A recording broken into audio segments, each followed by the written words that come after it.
I apologize. Hey guys, it's Hegemony, and somebody in my chat this morning or this afternoon linked to me this Gamespot preview. We're gonna go over it and talk about what I think and all the potential, teasers and any hints we can get coming up towards this next league coming, new challenge leagues. So we open up.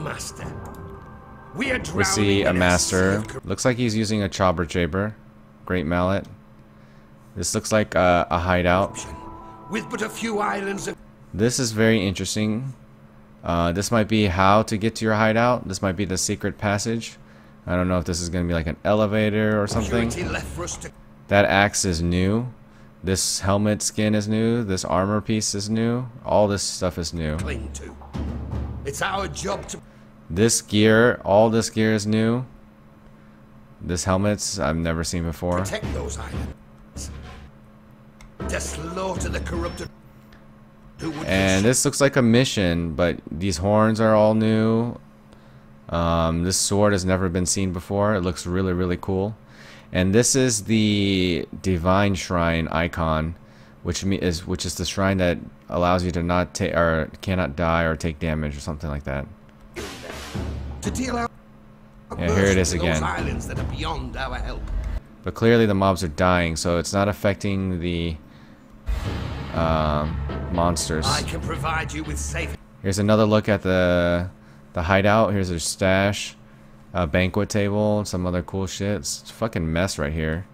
Looks like a bunch of books fell off the shelf or something, and a bunch of scrolls. Guidance and blessed tools. Okay, so now this is the important part. 20 to 30 strength, 25 to 30 int, or sorry, 25. 1 to 2% mana leech, and this 10 to 20% increased energy shield. This is insane. To get this on an amulet without exalting, this is almost top tier. Let's go ahead and look real quick at the tiered rolls for amulets.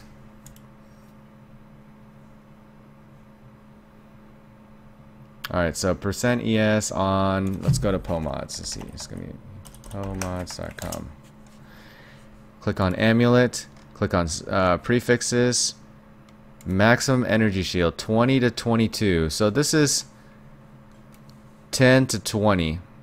And instead of using like divines that cost almost an X on a permanent league or an X, you could just go back and forth with chaos and try multiple times with an augment and 8 chaos. That's very, very cheap, especially with the mana leech 5%. Instead of divining it, just keep augment chaosing it until you get the 2%. It's a 50% chance you'll get it. Very well worth it. I'm thinking it's 1 to 2 because the maximum mana leech you can get on an amulet is 4%, as we see right here. Parched is 3 to 4. Thirsty is 1 to 2. God gave us this land. Pretty insane. I definitely hope that mana leech is something that can appear on rings. It's a good thing that crit and crit multi are on here, but this is a long list. This is a long list of stuff. And we, foolish humanity. Will this raise the price of divines? I don't think so. Chaos? No, I don't think so. People are very familiar and very savvy with the chaos recipe. He made this quest to try to defend the holy relics that scattered around the world. Every time you encounter him, he's praying next to some relics. Inevitably, the relics get attacked. Okay, so you have to defend the relics. That's what V-Rock is saying. Pretty oh, wait. Do we see some other kind of crafting? I thought I saw all res. Let's rewind that. No. Okay. So he's doing it on a ring. On a ring, you can get the same stats? That can't be right. 10 to 20% increased energy shield on a ring? I don't believe that's gonna stick. That's a mod that doesn't exist. That's insane. Yeah. Who needs exalts, man? Just crafting bench. To save the pure and smite the corrupted. That's gonna ruin. That's probably gonna ruin some of the mirrored items if that sticks on rings.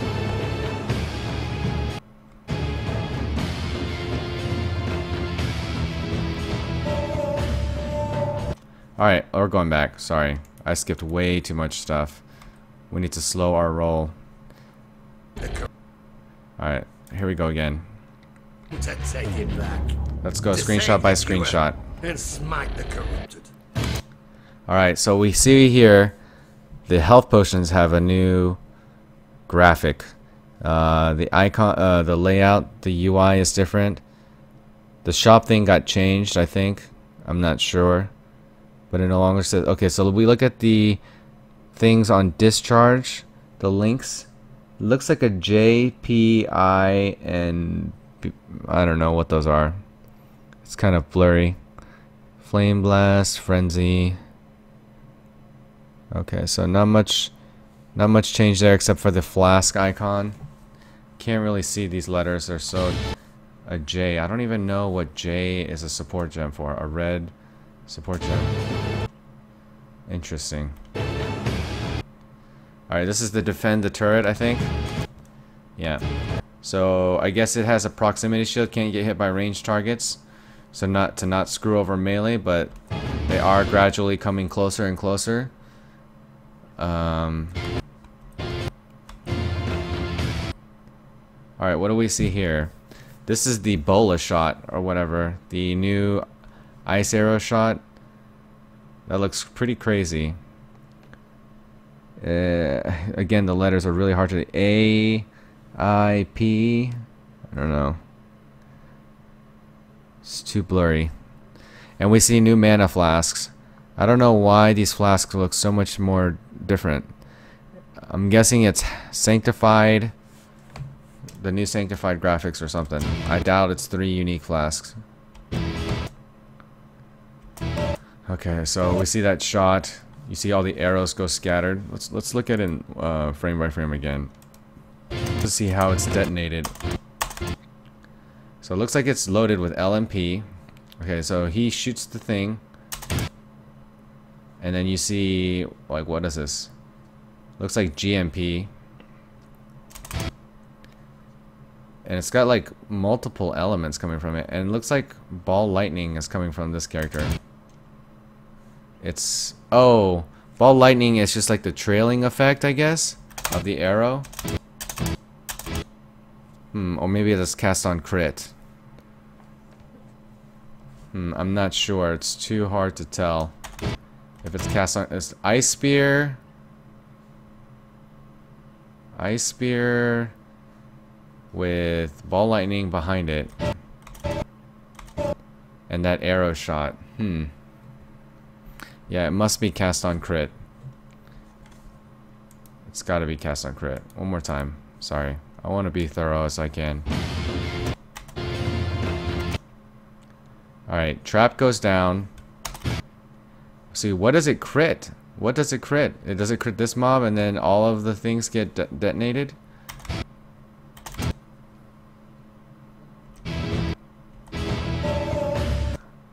Okay, so what do we see here? Anger.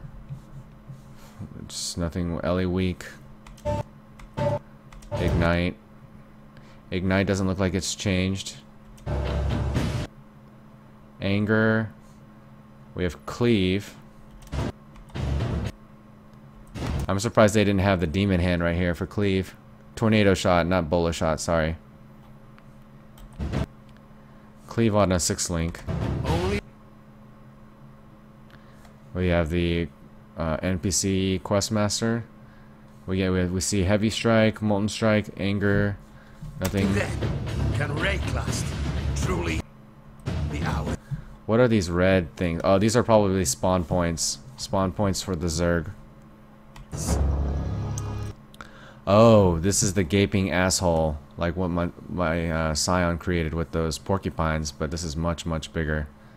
It's pretty awesome. I'm guessing this guy, this almost looks like he just stood here and discharged or something, and then everything just kept dying before they got to the middle.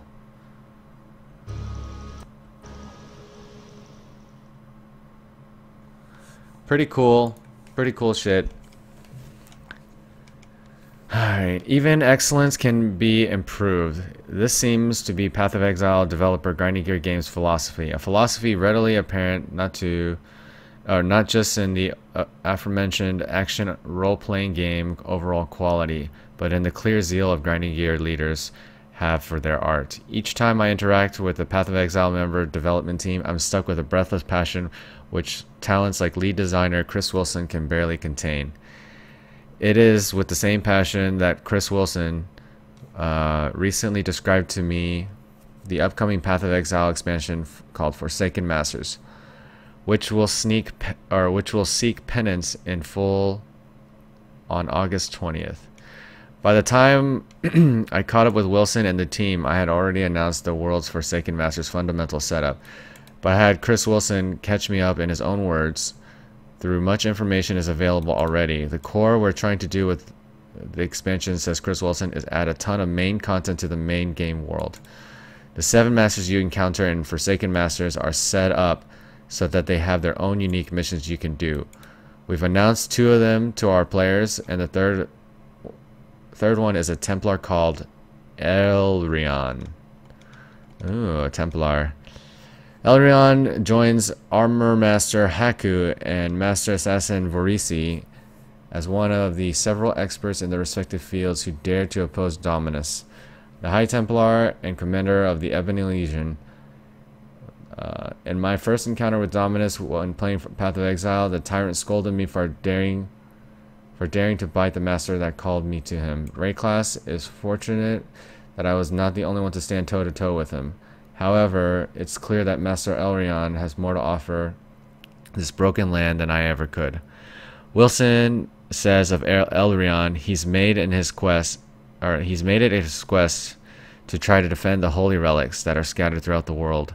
Every time you encounter him, he's praying next to some relics. Inevitably, the relics get attacked by a whole bunch of monsters, and his goal is ideally to defend the relics. As Wilson told me Elrion's story, I was reminded of a famous flagellant Dominic Loricatus, who whipped himself while reciting psalms as a means of providing penance for his mortal sins. In war chainmail to further chafe his punished flesh. Talk to Elrion, you find out he's going for a bit of martyrdom. There's an undertone in his speech. He kind of wants the monsters to win and make a martyr of him because he's been exiled and so on. Wilson shared what writer Royal McGraw has authored on the subject. Elrion has a death wish. He's been betrayed by the Templars and have come into question everything about his faith. Where stronger minds have prevailed, Elrion's has crumbled. All he wants now is to take place in God's side.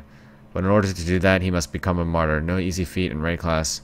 Oh man, it's very, very easy with desync. To this noble end, he has concocted a desperate plan, a series of last stands that will only one day see him slain and conveyed to the kingdom of God above. You may encounter Elrion or any of the 6 fellow masters anywhere in the world, including Path of Exile's endgame map system. And each time you encounter him, the ensuing battle will play out rather differently from the very last.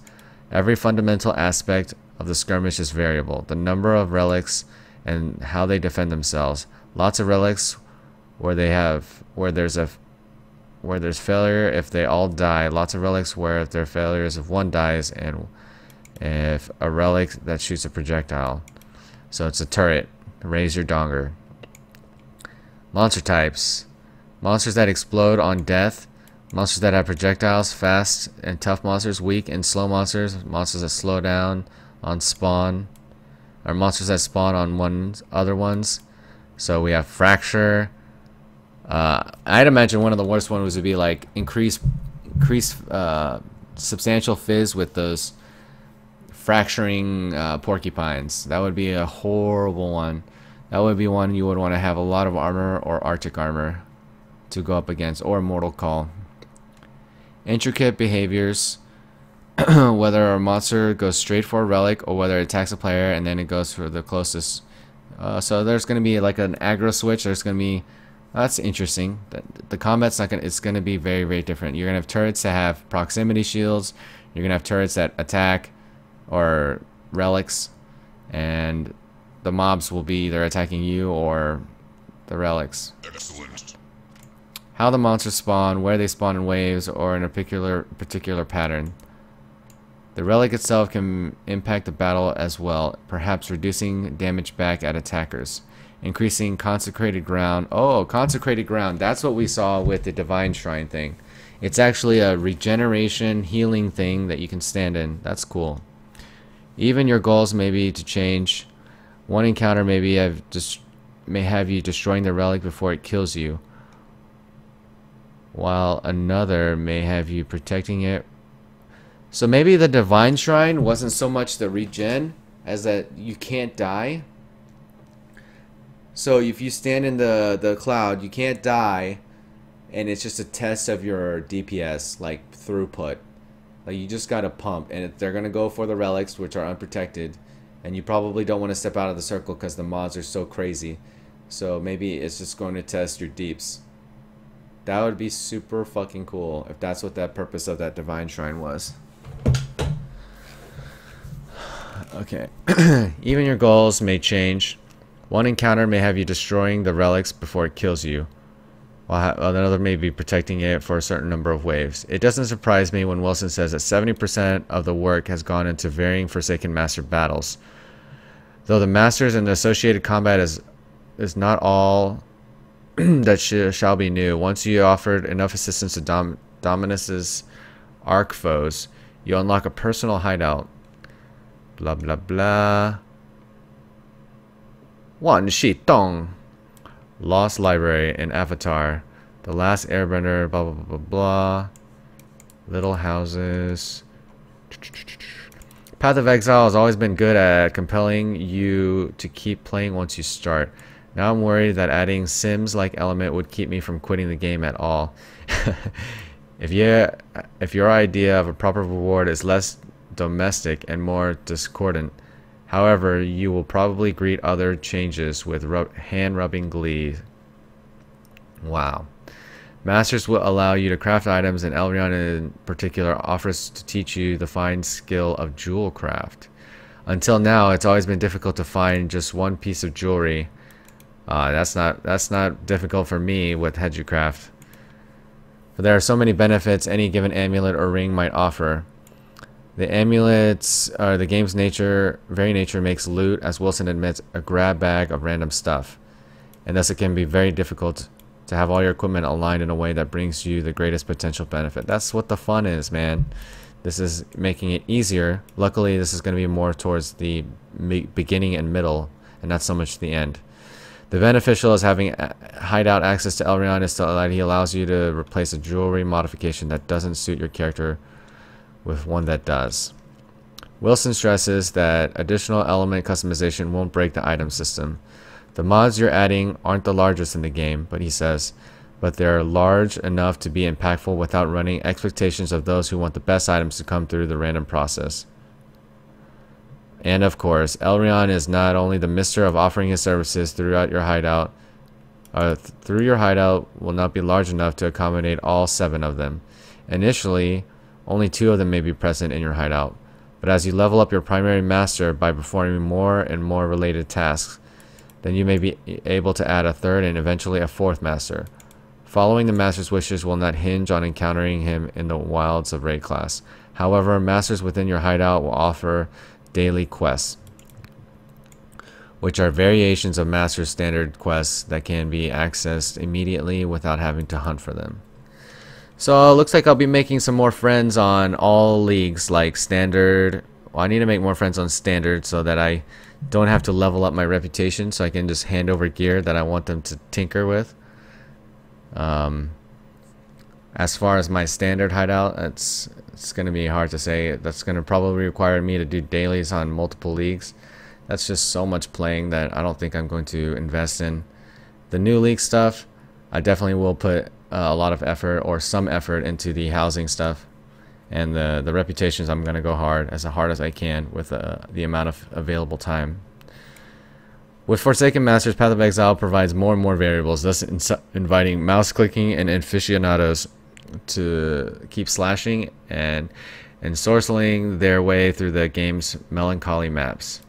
Wilson expects that most players will have met each of the 7 masters either once or twice in the first difficulty level, but warns that it won't be until after the first playthrough of the first difficulty.